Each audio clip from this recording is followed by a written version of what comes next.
예, 우리 오늘 통일코리아 콘서트의 토크 주제는 남북 코리아 인권이라는 주제입니다. 우리 정배드로 목사님은 잘 아시다시피 북한 정의연대 대표로서 북한의 인권에 대해서 누구보다도 열심히 일하시는 분이시고, 또 우리 김덕진 사무국장님께서는 천주교 인권위원회 사무국장으로서 또 열심히 이 한국 사회에서 벌어지는 여러 가지 고민을 열심히 일하시는 분이십니다.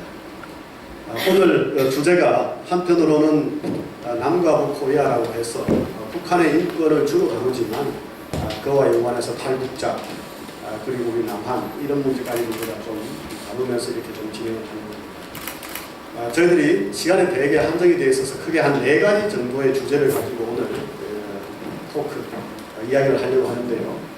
첫 번째 주제는 우리 정배드로 목사님 그리고 김덕진 국장님 이렇게 해서 어떻게 인권 문제에 대해서 관심을 가지고 이렇게 오랫동안 이 일을 하게 되시는지 그 과정을 좀 듣고자 합니다. 제 같은 경우는 사실은 1980년대 제가 대학교 처음 들어와서 그때 제가 느꼈던 가장 큰 문제는 민주주의 문제였습니다. 민주주의를 해야 되겠다는 것이 저한테 큰 과제였고 그것이 저를 이끌었다 볼 수 있죠. 그리고 좀 얼마 가서는 민족주의 문제였습니다. 남과 북의 통일 또는 여러 가지 민족주의적인 어떤 제대로 못 되어 있는 이런 것들을 극복해야 되는 데서 민족주의가 주요한 저의 어떻게 보면 화두였는데 어떻게 보면은 지난 한 몇 년 전부터 한 7년 전 그때부터는 모든 인간의 존엄이라는 것이 민주주의보다 더욱더 중요하다라는 그런 생각을 하게 되었고, 그때부터 새로운 차원에서 우리 민주주의도 또는 민족주의도 통일도 바라보는 이런 계기가 있었습니다.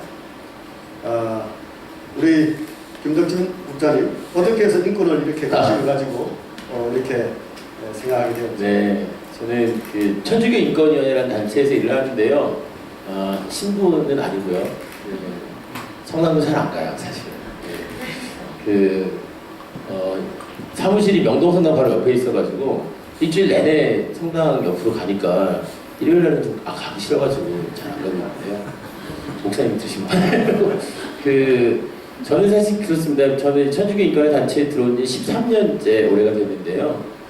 중간에 안 잘리고 어떻게 잘 버티고 있습니다만, 저는 학교 다닐 때 말씀하신 것처럼 그냥 학생회 활동 이렇게 하다가 그때 이제 통일 당시에 이제 학교는 그 통일이 가장 중요한 문제인 줄 알고 살았어요. 그래서 학교 다닐 때 다른 거 하나도 못하고 맨날 길거리 나가가지고 통일 얘기만 했어요. 통일이 뭔지도 모르고 어떻게 해야 되는지도 모르면서 사실은 그냥 그렇게 이야기하고 다녔던 시절에 학생회 일을 하다가 감옥에를 좀 가게 됐어요. 오래 다녀왔습니다. 전과가 제가 한 14개 정도 되거든요. 근데 감옥을 한 3년 정도 살고 나왔는데, 감옥에 있는 동안 많은 고민들을 했어요. 거기서 만난 사람들도 되게 다양했고, 거기서 만난 같이 동료 수용자들뿐만 아니라 교도가 돼가지고 많은 얘기를 하면서 하나 딱 저를 자극 했던 질문이 있었어요. 뭐냐면, 당신같이 그렇게 데모하다 들어온 사람들 또는 정치인들 이런 사람들이 감옥에 들어오면 늘 감옥의 처우가 안 좋으니 수용자 인권 문제 이런 얘기를 막 제기한다는 거예요. 그래서 자기가 나가면은 꼭 이런 거 개선하겠다라고 해놓고 막상 나가고 나면 다시 돌아오지 않는다는 거죠. 그래서 당신도 똑같을 테니까 괜히 여기 있는 동안 좀 조용히 있어라. 자꾸 뭘 이렇게 싸우려고 하지 마. 이런 얘기를 해가지고 사실 굉장히 오기가 생겼어요. 그래서 내가 나중에 출소하고 나면 다른 건 다 때려쳐도 감옥 일만 하겠다.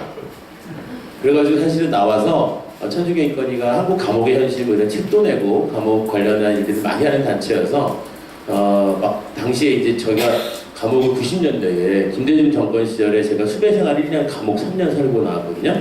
그런 사람이 없어요. 국가보안법으로. 그래가지고 제일 재수없는 케이스였거든요. 그래서 저를 막 데려가려고 통일운동 단체들이 그랬는데 다 뿌리치고 감옥 인권운동을 하겠다고 해서 여기에 오게 된 계기입니다. 그러니까 저를 인권운동으로 부른 사람은 저를 비아냥거렸던 그 교도관입니다.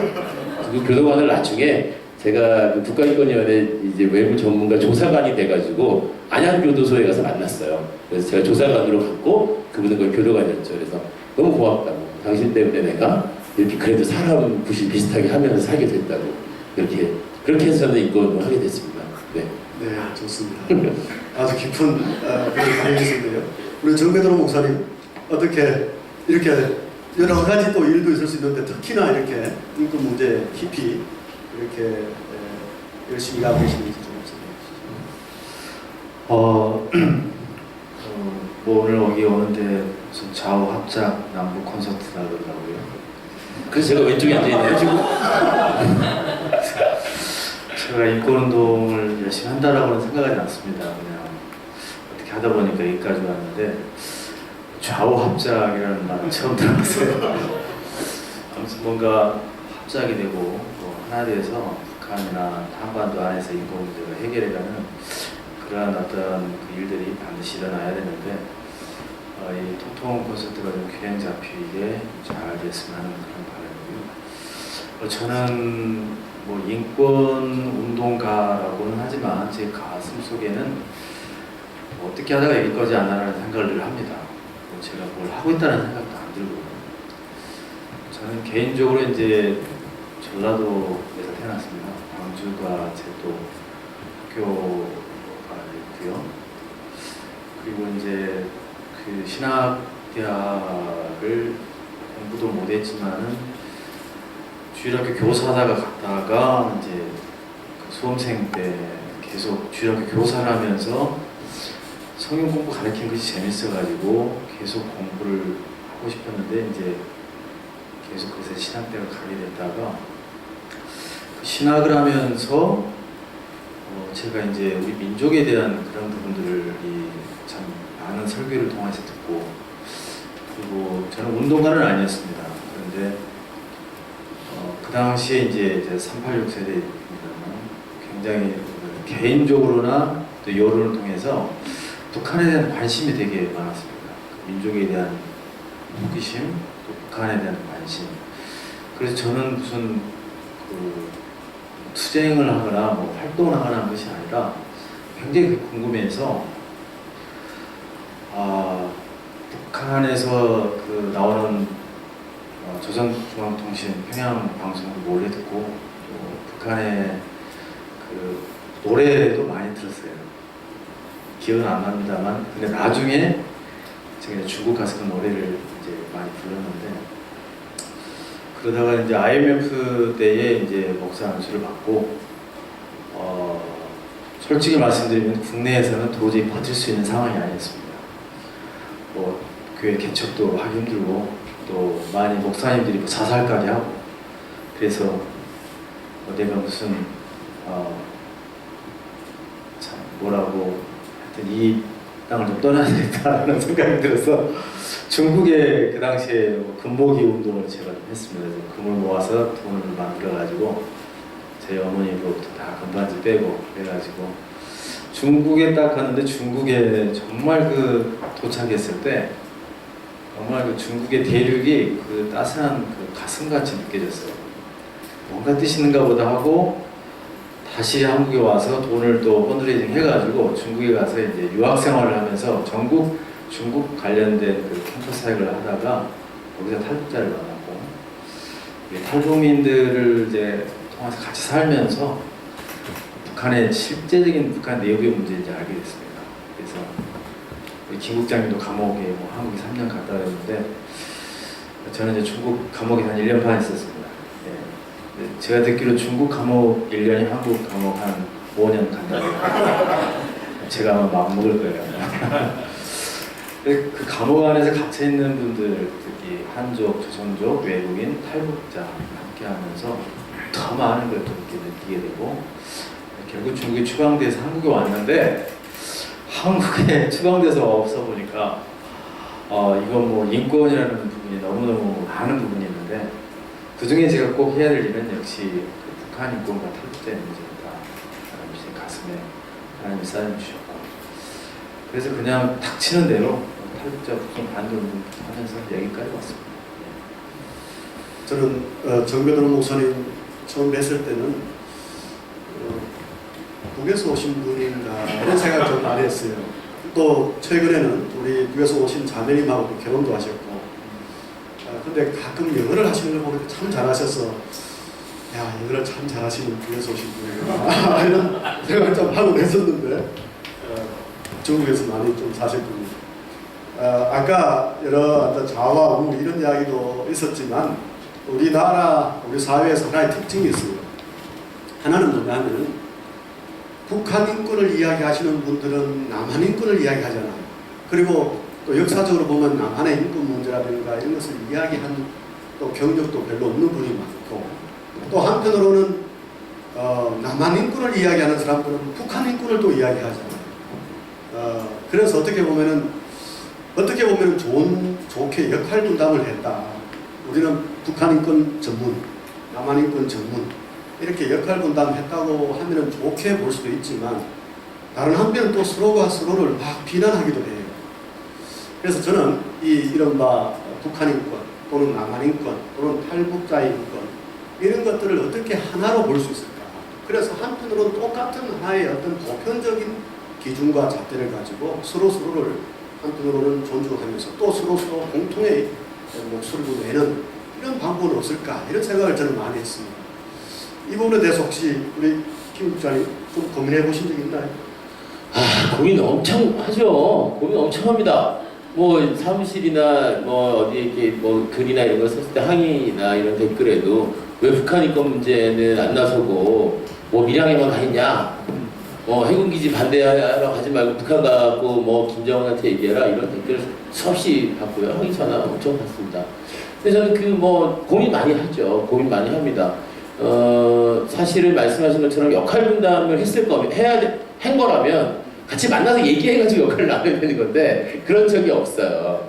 사실 이제 정도전 목사님 워낙 유명하시니까 저야 지면을 통해서 뵙지만 다른 이제 그 북한의 인권 문제에 관련해서 활동하시는 많은 분들도 사실 이제 만날 기회가 사실 좀 없었다라는 것은 서로 아마 다 공감하실 거라고 생각해요. 근데 이제 인권의 문제라는 것이 사실 저는 남한, 북한, 중국, 미국 이렇게 따지는 것이 아니라 되게 보편적으로 다 해야 되는 문제라서 말씀하신 것처럼 북한의 인권 문제, 더 나가서는 우리 민족 안으로만 본다면 제3국이나 중국이나 제3국에 있는 북한 이탈 주민들의 문제 이런 문제 다 관심 가지고 적극적으로 나서는 것이 저는 옳겠다라고 생각을 합니다. 근데 이제 여기에 한계들이 있었던 것은 솔직하게 말씀드리면 두 가지 한계가 있었습니다. 하나는 물리적인 한계가 있는데요. 한국에 있는 인권단체들이 규모가 굉장히 작습니다. 천주교 인권위원회도 천주교 안에서 이렇게 공식적인 지원을 받거나 월급을 받고 있지 않고 독립된 사단법인으로 이제 개인 후원 회원들을 주로 모아서 이제 진행 사업을 하고 있는데 저희 단체가 아마 인권단체 중에서 가장 큰 거의 삼성 같은 단체예요. 5명이 일을 하고 있습니다. 사실 이제 그래서 닥치는 어떤 일들을 그때 해 나가는 것도 굉장히 버겁기도 하고 북한의 문제를 고민하는 것이 굉장히 많은 준비들 공부도 해야 되고 많은 분들 만나서 또 공연도 들어야 되고 하는 것들이 있는데 그런 과정들을 못했던 물리적 한계가 하나 있고요. 또 하나 이제 와서 솔직하게 말씀드리면 한 10년 전에는 북한 인권이라는 말을 꺼내는 것이 반통일적인 발언이라는 비판을 많이 받았었어요. 그래서 그런 문제에 대해서 얘기하고 싶어하는 아주 감수성이 풍부한 그런 활동가들이나 학자들도 그런 이야기를 하는 것 자체를 약간 좀 자기 스스로 자기 검열하는 그런 부분들이 없진 않았습니다. 솔직한 고백입니다. 저 역시도 사실 그랬고요. 제가 아까 말씀드린 것처럼 통일 이렇게 얘기하다가 갑자기 북한을 막 이렇게 공격해야 되는 대상으로 삼는다는 것이 저 자신에게도 굉장히 어떤 두려움 또는 이렇게 하는 것이 옛날에 함께 활동하던 동료들은 어떻게 생각할까? 이런 생각도 하게 되고 근데 사실 요 근래에 들어서는 이제 흔히 말하는 한국 내에 있는 이름이 알려져 있는 여러 인권단체들에서 북한에 대한 시각은 사실 그렇지 않습니다. 국제사회에서 이야기되는 것들 중에 저는 아주 심각하게 왜곡되거나 조금 과장된 이야기들도 있을 수 있다고 생각은 해요. 그렇지만 국제사회에서 이미 검증되고 있는 내용들은 사실 대부분 북한에서 일어나는 일들이라고 생각하고 있고 특히 이제 얼마 전에 장성택 처형이라든지 이런 것으로 보여지는 것처럼 사실 북한의 인권 상황, 수준 이런 것들이 참담한 상황이다라는 것은 사실 다 이제 인정하고 받아들이고 있는 상황이기 때문에 단지 이제 그것을 어떻게 실질적으로 개선시킬 것이냐, 어떻게 바꾸는 것에 대한 방법론에 있어서의 저는 약간의 차이나 좀 같이 나누어 보고 싶은 얘기들이 있을 뿐이지요. 사실은 식량 없어서 여러 가지 그 경제적으로 어렵다는 것은 식량뿐만 아니라 의료, 교육 모든 것들이 사실 어려웠다는 것은 마찬가지인데 그런 상황들이 있다는 것을 어떻게 부정할 수 있고 그것을 북한 정권이나 북한의 외교에서 우리는 그렇지 않다라고 한다는 건 억지죠. 네. 구체적인 방법은 또 좀 이따가 네네. 여쭤보고요. 우리 정 목사님, 아까 말씀드린 이런 말인권, 북한인권, 탈북자인권을 하나로 볼 수 있는 그런 어떤 뭐라고 할까요? 방법이라고 할까요? 또 어떤 관점 이런 걸 좀 말씀해 주시죠. 네, 저는 솔직히 말씀드리면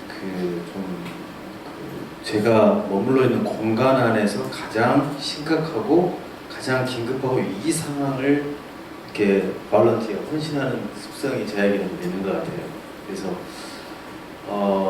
중국에서도 또 감옥 안에서도 탈북민들과 또 주의스들에게 성경책이 없는 가운데 그들에게 필요한 것은 복음이기 때문에 복음을 전하기도 했고 한국에 추방되어서 정말 이제 느꼈던 것은 그 탈북자들의 문제는 제가 재작년에 그 중국 대사관 앞에서 강제 북송 반대 운동을 6개월 이상 주야로 이렇게 투쟁을 그 당시에 했었는데 탈북자의 문제만을 가지고 북한 인권 이야기도 꺼내기 힘들었었습니다.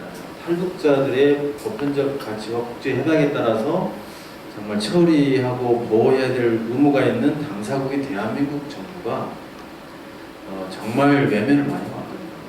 저도 지금까지도 좀 상당히 좀 불만족스러운데 그래서 그 탈북 난민에 관한 이러한 보호 조치, 인도적 그런 그 국제적인 노력이 필요하다라고 생각해 그것만 매진했었는데 그러면서도 이제 그 탈북민들의 그 증언들을 통해서 북한 내 심각한 그 정치범 수용소, 또 박해당하는 그 지하교회에 대해서 그런 부분들, 또 그것을 점점점 저도 북한에 교회가 없다라고 생각하고 지하 신앙인들은 존재할 수 없다라고 저는 가정을 하고 있는데 너무나 충격적인 그런 것들. 제가 오늘 MBN도 그 시사 마이크를 가서 인터뷰했습니다.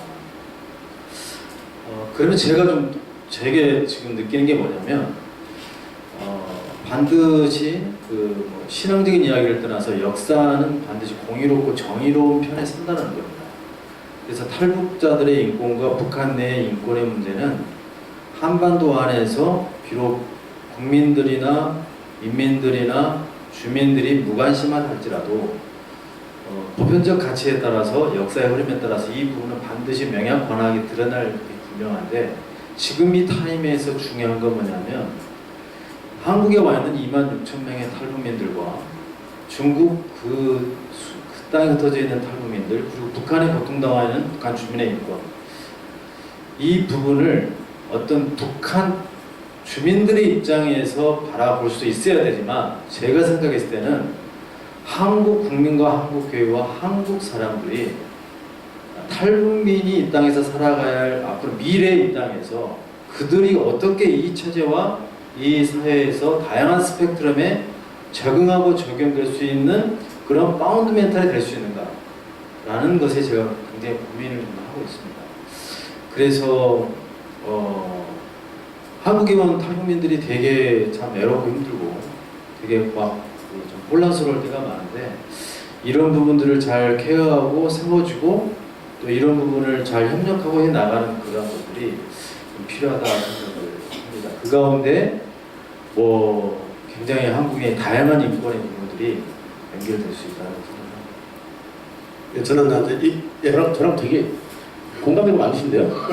네, 전혀 반대되는 의견이 없습니다. 저는 이 문제에 대해서는 하나의 공통된 어떻게 보면 기반, 그것을 우리가 어떻게 가질까를 생각을 해봤을 때 저는 크게 한 4가지 정도의 기반이 있는 것 같아요. 하나는 인류라는 공통된 기반이 있을 것 같아요. 그러니까 어떻게 보면 북한의 인권이나 또는 남한의 인권이나 아프리카의 인권이나 저기 이슬람에 있는 사람의 인권이나 똑같아. 그렇기 때문에 우리가 남한에 있는 사람에 대한 인권 문제를 거론하는 만큼이나 저 이란에 있는 인권도 거론해야 된다는 것처럼 이렇게 하나의 공통의 기반을 하나 세울 수 있는 방법인 것 같고요. 또 하나는 우리가 분단 이전에 하나의 동포였고 또 하나의 나라였기 때문에 그 분단 이전의 그 동포의 의식 또는 하나의 국가 의식 그걸 가지고 남과 북은 하나이기 때문에 하나로서 우리가 남이든 북한이든 다 봐야 된다는 이런 또 하나의 공통 기반을 우리가 생각할 수 있을 것 같아요. 또 하나는 이른바 대한민국 헌법에 입각해서 하나의 국민의식을 가질 수 있을 것 같아요. 대한민국 헌법 3조인가요? 그 영토 조항을 보면 대한민국은 한반도와 그 부속도서를 한다 이렇게 되어 있고 따라서 헌법에 의해서만 보면 북한에 있는 주민들도 같은 대한민국 국민이라는 그런 어떤 공통된 기반이 있죠. 그래서 우리 남한에 있는 국민들에 대한 인권을 생각하는 만큼이나 북한에 있는 주민들도 같은 국민으로서 생각을 해야 되는 이런 기반이 있을 수 있을 것 같아요. 마지막으로 네 번째는 우리가 이제 또 한편으로 우리가 강조하는 것은 우리는 이미 온 통일 코리아를 살아가기 때문에 유나이티드 코리안으로서 어떻게 보면은 저 전라남도의 인권 또는 충청북도에 사는 사람의 인권 또는 경상남도 밀양에 사는 사람의 인권만큼이나 함경북도 청진에 사는 사람의 인권도 중요하고 또 저 황해도 해주에 사는 사람의 인권도 중요하다. 똑같이 중요하다. 따라서 그렇게 하는 그런 인식을 가지고 우리가 북한의 인권 문제든 남한의 인권 문제든 또는 저 제미동포의 인권이 중요한 것처럼 탈북해서 살고 있는 제중동포 인권도 중요하다는 이런 어떤 네 가지의 관점으로 저는 한번 생각을 해봤습니다. 조금 어떻게 보면 남들로는 체계화시킨다고 체계를 시켜봤는데요. 저는 이제 이렇게 보면은 이제 이런 어떤 네 가지 조건으로 보더라도 우리가 이제 남과 북의 인권을 별도로 볼 것이 아니라 똑같은 어떻게 보면은 관점으로 그리고 어떻게 보면 또 정국상의 말씀대로 한편으로는 그 열합성 또는 시급성을 중심으로 또 이렇게 볼 수 있는 이런 어떤 가능성이 있지 않을까 이런 생각이 좀 듭니다. 우리 김 국장님 혹시 이 주제와 관련해서 특별히 좀 더 보태신 이야기가 있을까요? 원칙적으로 동의하는 이야기이지만 사실 외람되지만 좀 제 생각은 조금 낭만적인 이야기죠. 예를 들면 가까이 있지 않고 내 눈에 보이지 않는 곳에 아까 정국선생님 말씀하신 것처럼 그곳에 어떤 뭐 문제나 이런 것들에 대해서 우리가 얼마나 더 실효적인 이야기를 할 수 있고 방법을 찾을 수 있는가에 대해서는 고민이 좀 있고요. 아까 말씀하신 이제 영토조항 문제 오늘 얘기에서는 안 나오길 바랬는데 사회자님이 꺼내셔가지고 왜냐면 요즘 그런 얘기하면 또 이게 헌법을 또 인정하지 않는 종북주의자라는 소리 들을까봐 걱정이 좀 되긴 하는데 사실 영토조항은 조금 저는 제가 생각해도 좀 억지스러워요. 왜냐하면 북한이 어쨌든 나누어진 지 벌써 우리가 60년이 훨씬 넘었고 유엔에 동시 가입했고 91년에 160개국 정도와 외교를 따로따로 맺고 있거든요. 외교 관계를. 유엔에 가서도 다 차례대로 다 발언하고 서로 이제 다 다른 나라라고 생각들을 하고 물론 이제 뭐 올림픽이나 이럴 때 꼭 같이 동시 입장하기도 하고 뭐 남북 단일팀을 만들기도 하고 이런 것들 통일되는 노력이긴 하지만 현실적으로는 사실은 저는 이제 분리된 국가로 보고 그렇게 대응하고 거기 왜냐면 실제적으로 그런 관계를 그렇게 맺고 있는데 우리가 그 조항이 얽매여가지고 이 다 이렇게 우리 남한이니까 우리가 가서 이렇게 해야 된다라는 생각은 저는 조금은 이제는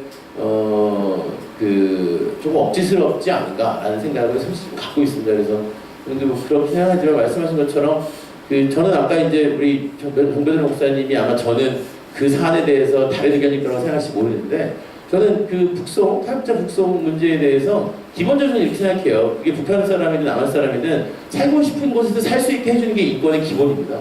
사실은 내가 살고 싶지 않은 곳에서 안 살 수 있는 권리가 있는 거거든요. 근데 이제 그게 물론 이제 북한의 입장에서는 실정법이라는 것을 이유를 들어서 우리나라도 왜 이제 뭐 남한에서도 비자 없이 또는 여권 없이 몰래 배 타고 일본 가면 일항죄가 되는 것처럼 그런 죄라고 이제 주장하는 것은 뭐 북한 입장에서는 또 어느 정도 인정할 수 있겠지만 저는 기본적으로 사람이 살고 싶은 곳 살 수 있어야 한다고 생각해요. 그게 뭐 미국이든 뭐 영국이든 어디든 가서 우리도 마찬가지인데 현실적으로 이제 국가라는 또 국경이라는 이런 테두리를 그어놨기 때문에 그것에 넘어가는데 절차가 필요하고 거기서 살게 하는데 어떤 조건들이 필요한 거라서 저는 뭐 그런 문제에 있어서는 당연히 사회자님 말씀하신 것처럼 그 보편적 인권의 잣대를 가지고 바라보는 게 맞다고 생각합니다. 아주 조금 더 구체적으로 이제 좀 들어갈 필요가 있을 것 같아요. 이제 조금은 금방 이제 좀 법적인 문제도 나오고 또 북한이랑 또 한편으로는 우리 헌법의 규정, 그러니까 헌법재판소라든가 대법원의 판례를 보더라도 한편으로 북한은 외국이면서도 한편으로 외국 아니에요. 이게 아주 모호한 그런 판례도 여러 가지가 있습니다만 이것은 다시 말해서 방법론의 차이로 연결되는 것 같아요. 북한의 인권을 어떻게 개선할 것인가 또는 탈북자의 인권을 어떻게 개선할 것인가 이런 방법의 차이가 되는데요. 최근에 이와 관련해서 특별히 두 가지 주목할 만한 일들이 있었습니다. 여러분 잘 아시다시피 2월 17일에 유엔에 있는 북한 인권조사위원회에서 북한의 인권 문제에 대한 아주 보면은 종합적이고 방대한 거기에 대한 조사를 진행을 했고 그것에 대해서 각각의 이른바 해당 주체들에게 또 여러 가지 권고도 하고 있습니다. 그것이 한편으로 얼마 전에 있었고요. 또 한편으로는 2월 달에 현재 국회에서 지금 여당과 야당이 각각 다른 북한 인권에 관한 이런 법안이 있었는데 이른바 이 인권법 또는 인도지원법 이런 것들을 뭔가 하나의 단일화된 어떤 법으로 만들자라는 그런 움직임이 있었어요. 지난 1월 달에 양당의 대표의 어떤 국회 발언에서 있었는데 아직까지 그런 것들이 이렇게 하나로 합의될 가능성은 지금 점점 좀 희박해 보인다마는 2월 중으로는 그런 일을 하자라는 그런 국회에서의 움직임도 있었습니다. 그래서 이 두 가지를 우리가 염두에 두면서 우리 정 목사님 현재 이 북한의 인권 또는 이른바 탈북민들의 인권 이런 것까지 포함한 이 문제를 어떻게 푸는 것이 좋을지 한번 좀 대안을 한번 좀 제시해 주시면 좋겠습니다. 일단은 저도 대한민국의 영토는 한반도와 도서로하고 반국가단체나 이적단체를 벗어난 순간 우리나라 국민으로 강조한다. 이 헌법 3조 조항이 우리나라 국민을 지적하고 있고요. 북한의 헌법도 남조선과 한반도 전체를 상대로 해서 국토라고 이렇게 인정하고 있습니다. 그래서 그런 의미에서 우리는 뭐 북한의 입장이든 남한의 입장이든 정말 어떻게 보면은 단일 민족의 단일 국가에서 살아야 될 그런 운명적인 지금 숙명에 지금 앞에 있는데 이걸 국내법적이고 양국 간의 문제로 바라보면은 이게 해결이 되지 않고 항상 우리가 보편적이고 광범위한 전 세계에서 바라보는 가치가 뭐냐면 바로 유엔입니다. 저는 이제 개인적으로 목사로서 유엔 헌장과 유엔 인권 규약을 성경에 버금가는 정말 살아있는 우리의 어떤 말씀이라고 생각합니다. 그래서 국제법과 상위법인 국제협약에 따라서 이 인권의 문제가 잘 적용이 되어지면 좋겠다는 생각을 하고요.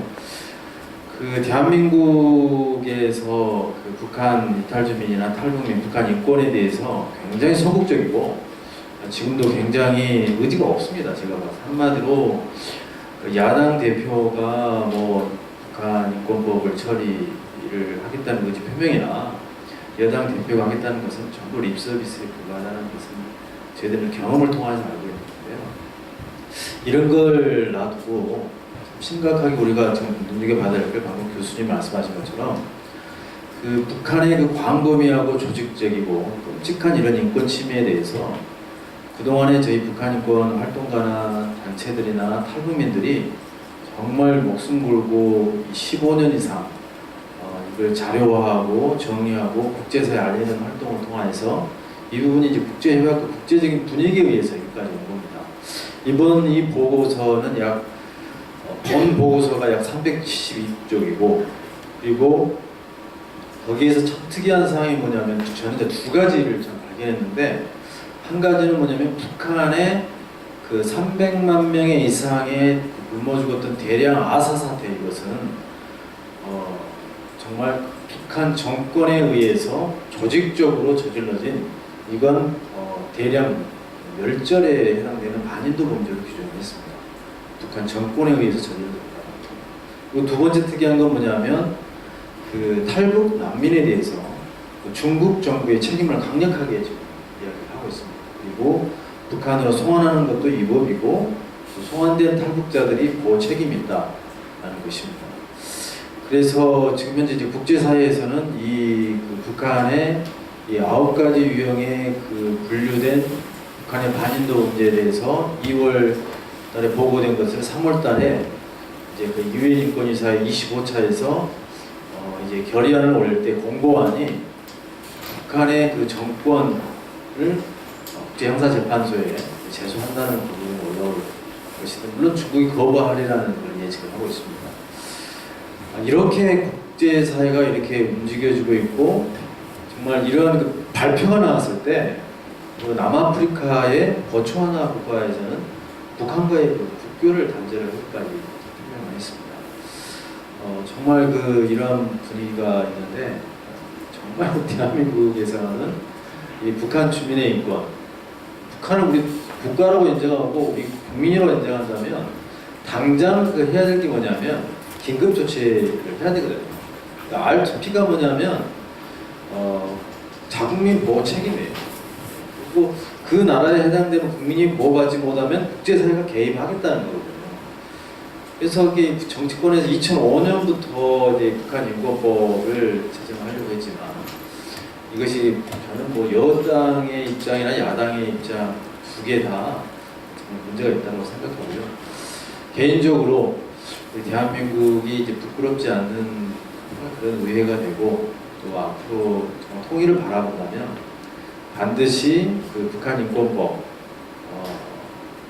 할 수 있다고 봅니다. 그런데 제가 우리 여기 올바른 북한 인권법 제정을 위한 국민 모임 여기 신무 간사도 이모정 씨도 와 있고 이런 분들이 있는데 2월달에 정말 올인했습니다. 북한 인권법 통과하기 위해서 머리만 없는 머리만 좀 안 잘랐을 뿐이지 삭발 투쟁을 하겠다고 하였는데 그런데 참 너무나 이 부분을 가지고 6월 지방선거를 의식해서 립스 없이 있으면 하고 있고요. 이 부분은 좀 어떻게 국민들과 유권자들이 해결해야 될지 고민 중에 있습니다. 제가 지금 북한 인권법 또는 뭐 이른바 민생지원법 이걸 보니까 크게 두 가지가 대립되는 것 같아요. 하나는 이른바 여당에서 새누리당에서 제시하는 것을 보면 주로 이른바 자유권에 초점을 맞췄다라고 이야기를 하고 민주당 쪽에서는 주로 사회권, 생존권에 초점을 맞추어서 각종 식량 지원이라든가 이런 어떤 여기에 대한 어떤 것을 주로 했다 이렇게 하는데 제가 봤을 때는 이 두 개를 그냥 다 합해서 법을 하나 만들면 안 될까 이런 생각도 들고 또 하나는 진짜 또 많은 또 그런 주장하는 사람이 있는 것처럼 둘 다 그냥 두 개 법을 만들어서 둘 다 통과시키면 되지 않을까 이런 생각도 좀 드는데 어떻습니까 우리 국장님? 네, 이거 제가 한 30분 얘기하는 동안에 우리 정배도 목사님하고 거의 비슷한 입장이었는데 그래서 이제 북한 인권법에서는 사실 이제 다른 의견을 얘기해야 할 것 같아요. 북한 인권법 만드시기 위해서 애쓰셨다고 해서 사실 이런 말씀드리기가 송구스럽긴 한데 사실 이렇게 생각해요. 말씀하신 것처럼 유엔의 프로세스, 국제사회를 움직이는 역할을 그동안 해오셨고 북한의 어떤 심각한 인권의 문제를 국제사회에 알리고 또 그것을 막 규탄하고 이런 활동들을 사실 이제 많이 해오셨잖아요. 유럽에서 뭐 북한 인권 심포지엄도 여시고 국내에서 마찬가지고 저는 그런 활동들에 대해서 굉장히 그 노력이 아주 긍정적인 노력이라고 솔직히 생각합니다. 그런 것들이 드러내야 사실 그 치료 방법을 찾을 수 있고 드러내야 그 상처를 알 수 있거든요. 그건 뭐 남한의 문제도 마찬가지였어요. 남한이 어쨌든 군사독재 정권 시절에 이렇게 있을 때 그 문제가 외국에서 계속 터뜨리고 뭐 그런 문제들을 가지고 압박하면서 사실 이제 여러 가지 변화들이 온 거거든요. 저는 그거는 북한 정권을 압박하는 수단으로 얼마든지 할 수 있는 일이다라고 생각을 합니다. 근데 이제 여기에서 이제 남한 국회, 그러니까 대한민국의 국회 또는 대한민국의 정부에서 만드는 북한 인권법이 과연 북한 인권의 문제를 실질적으로 개선시킬 수 있느냐는 실효성의 문제에 대해서는 사실 좀 의견이 좀 다른 거죠.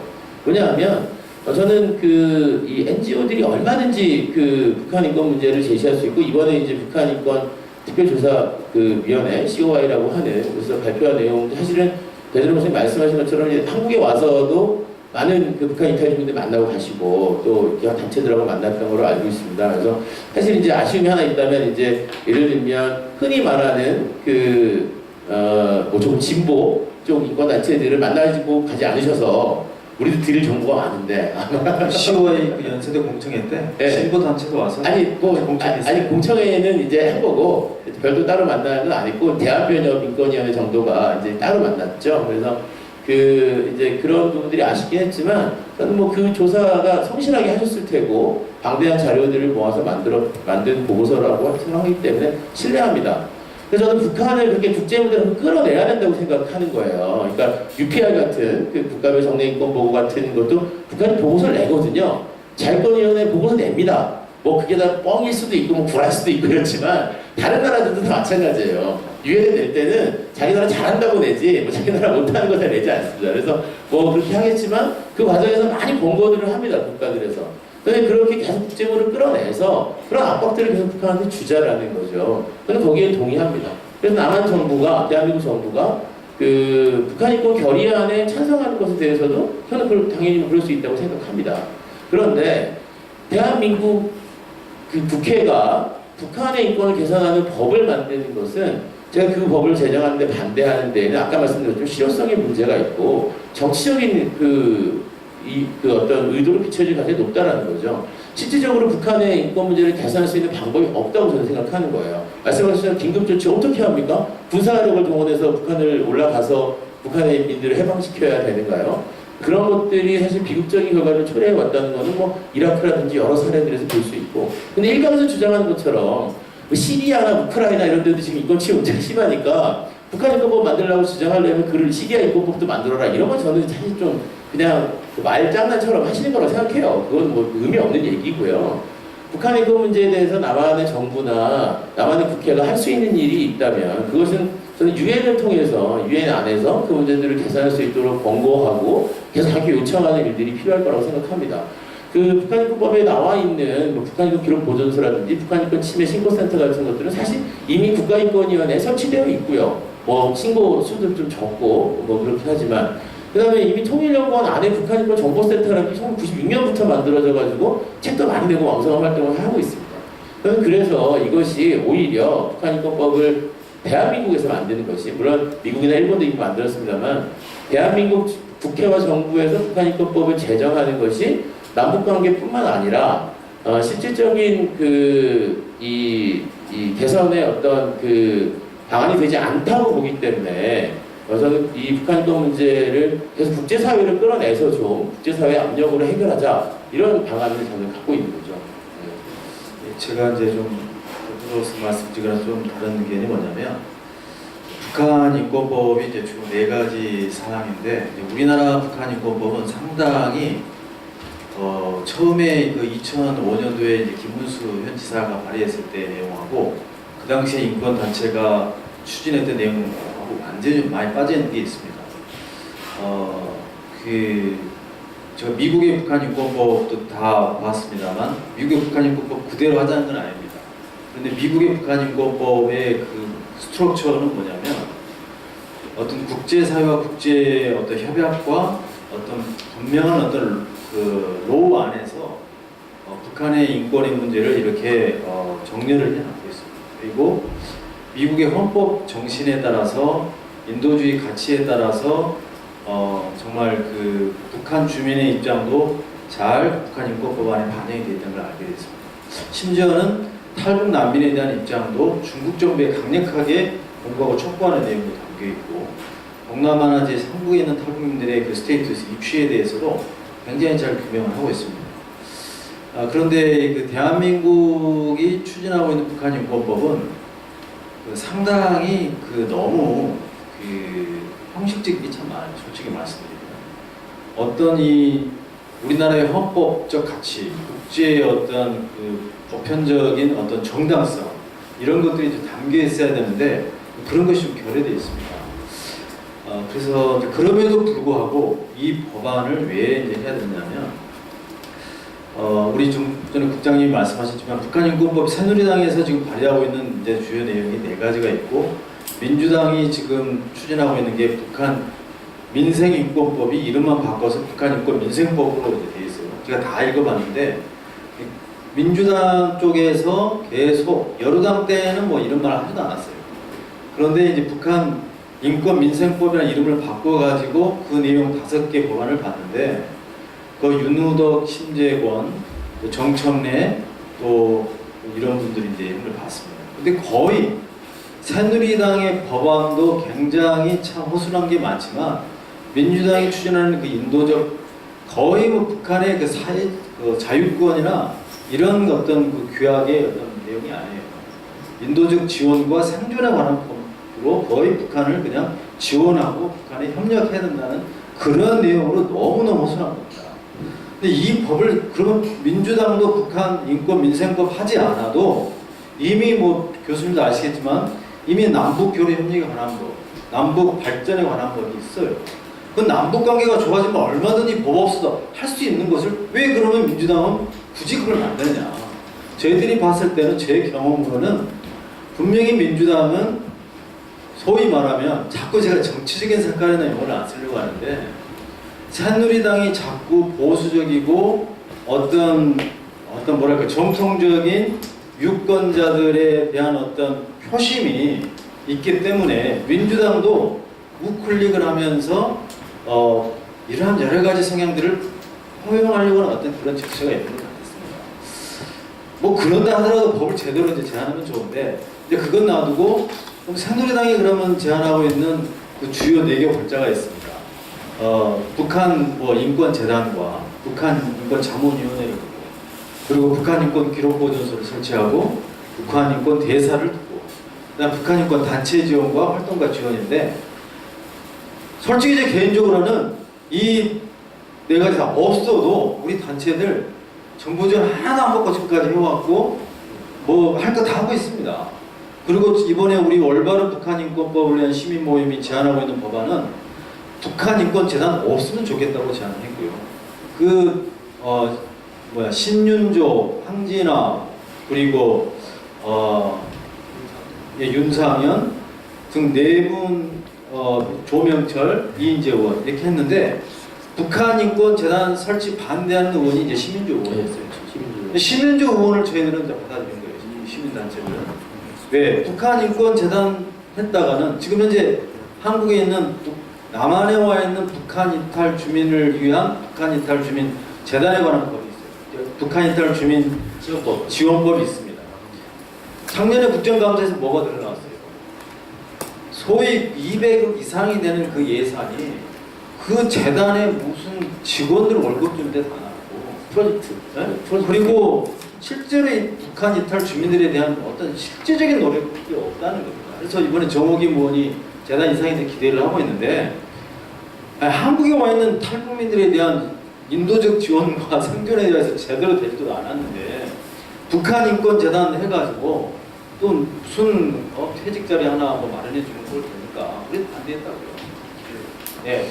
예. 그래서 북한 인권 대사 솔직히 설치 안 해도 우리나라 외교부에서 그냥 풀타임 잡으로 2억 1년 딱 예산 시팅해 하면 되는 거예요. 안 그렇습니까? 그다음 북한 인권 기록보존소도 이 기록보존소를 설치하는 이유가 뭐냐면 북한의 2,300만 주민과 병치범 수용소에 있는 분들에 대한 이러한 그 어떤 인격과 인권 침해가 형사적 소추에 해당되는 분명한 미래의 어떤 문제가 발생하니까 이걸 지금 한국에 나와 있는 탈북민들 가족들의 문제 한 가지 문제가 많습니다. 근데 아까 우리 국장님은 굉장히 북한 인권 기록보존소에 대해서 아주 낮게 평가하시는데 우리가 나중에 통일이 되었을 때 북한 이탈 주민끼리 싸우는 걸 어떻게 봅니까? 아니 그 전혀 낮게 보지 않고요. 네. 저는 독일의 사례에서도 독일도 통일되고 나서 동독에서 저질렀던 거 다 처벌했습니다. 고문했던 수사관들, 검사들 해가지고 다 처벌했던 그렇게 해야죠. 저는 기록보존소의 문제에 대해서 이미 있다고 말씀드린 거예요. 근데 그거는 이미 북한인권 정보센터 같은 데서 모아놓은 자료들이 많고 국가인권에서 하고 있고. 예, 오늘 뭐 우리가 좀 예상을 했습니다만 시간이 좀 짧긴 한데요. 저는 여기에 뭔가 약간 저는 이 가능성은 좀 있다고 봐요. 뭔가 타협이라든가 합의의 가능성은 뭐냐 하면은 첫 번째는 아까 말씀드린 그 유엔의 조사 보고서를 보면은 한편으로는 시민단체들이 인권에 대해서 계속적으로 문제 제기해야 된다고 하고 다른 한편으로는 북한하고 끊임없이 교류해가지고 뭔가 북한이 다양한 이런 어떤 정보와 이런 것들이 가능할 수 있도록 교류 협력해야 된다 이런 어떤 내용들이 있거든요. 저는 그것이 서로 좋아질 수 있는 하나의 부분이라고 생각하고 또 하나는 제가 이 인간의 존엄에 대한 모든 인간의 존엄에 대한 이 그동안의 역사를 쭉 우리 헌법의 역사를 보니까 원래 1962년에 이른바 5.16 쿠데타로 등장한 그 상공화국 정부에서 인간의 존엄에 대한 규정이 처음으로 헌법에 들어왔습니다. 근데 그때는 사실은 아무런 성과가 없었죠. 장식에 불과했죠. 그리고 어떻게 보면 광주 항쟁을 진압하고 들어온 전두환 정권이 만든 게 뭐냐 하면은 행복추구권이 헌법에 들어갔어요. 사실 그때는 아무런 행복추구권하고 아무런 관계없는 용어를 자기들의 어떤 장식품으로 죄를 씻기 위해서 넣었는데 결국은 오늘날 와서 보면은 그 당시에 삽입되었던 인간의 존엄에 대한 규정, 행복추구권에 대한 규정들이 지금은 헌법 체계에서 매우 중요한 최고의 어떤 규범이 되어서 영향력을 발휘하고 있습니다. 저는 그런 면에서 보면은 설사 지금은 북한에 대한 그런 어떤 인권에 대한 이런 어떤 여러 가지 법이라든가 또는 조항이라든가 규정들이 실효성이 없을지라도 결국 그것이 저는 씨앗이 되어서 꽃을 피울 수도 있다. 이런 생각이 들어서 저는 너무 현실적인 실효성만이 아니라 장기적인 어떤 비전까지 염두에 두면은 또 그것도 또 고려해 볼 만하지 않을까 그런 생각이 듭니다. 지금 사회자님께서 교수님 제 2대1로 토론을 해요. 저는 북한 인권 문제 해결을 위해서 활동하는 모든 그 활동을 존중하고 아까도 말씀드렸지만 그 중에서는 사실 조금 뭐 과장되거나 왜곡된 것도 있다고 생각해요. 저도 탈북자분들 만나뵈면 뭐 재밌는 얘기도 많이 해주시는데 그렇지만 그 인정합니다. 인정하지만 그것이 왜 법이어야하는가는 사실 모르겠다라는 얘기를 사실 드린 거고요.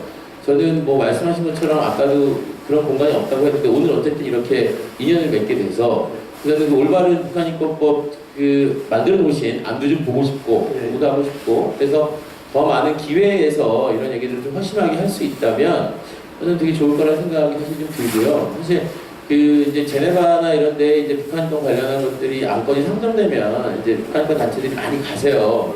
근데 이제 그 저희들은 사실 못 가요. 돈이 많이 없어가지고 그래서 같이도 좀 가고 같이 가서 그 제네바에서 같이 그런 토론회 사이드 이벤트도 같이 열고 뭐 딴다리 열고 그러거든요 사실은. 그래서 뭐 그런 고민도 좀 해보고요. 뭐 그런 생각이 많이 드는 오늘 날입니다. 네. 좋습니다. 네. 이제 마지막으로 북한인권 문제는 마지막으로 우리 정배들 목사님 우리가 시간이 요게 딱 9시까지 끝내야 되기 때문에 불이 꺼져요. 그래서 시간이 완전 있는데 통제구역이네. 예, 1분 만에 조금 뭐 마무리하시는 말씀을 한마디 하시면 좋겠네요. 예. 뭐 이런 토론이 자주 있었으면 좋겠습니다. 저도 여러분들에게 이제 제가 이제 부탁고 광고의 말씀드리고 마치겠는데요. 최근에 영화 신이 보낸 사람 정말 오늘까지 30만 관객을 돌파했고요.